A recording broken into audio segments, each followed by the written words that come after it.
সমুদ্রের মাঝখানে এক জাহাজ প্রচন্ড জোরের মধ্যে পড়ে লন্ডভন্ড হয়ে গেল। সেই জাহাজে বেঁচে যাওয়া এক যাত্রী বাঁচতে বাঁচতে এক নিঝুম দ্বীপে এসে পৌঁছালো। তার যখন জ্ঞান ফিরলো, প্রথমে সে আল্লাহর কাছে প্রাণ খুলে ধন্যবাদ জানালো তার জীবন বাঁচানোর জন্য। প্রতিদিনই সে দ্বীপের তীরে এসে বসে থাকতো যদি কোনো জাহাজ সেদিকে আসে এই আশায়, কিন্তু প্রতিদিনই তাকে হতাশ হয়ে ফিরে আসতে হতো।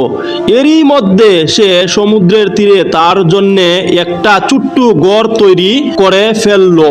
সমুদ্রের মাছ ধরে এবং বনের ফলমূল খেয়ে সে বেঁচে থাকলো।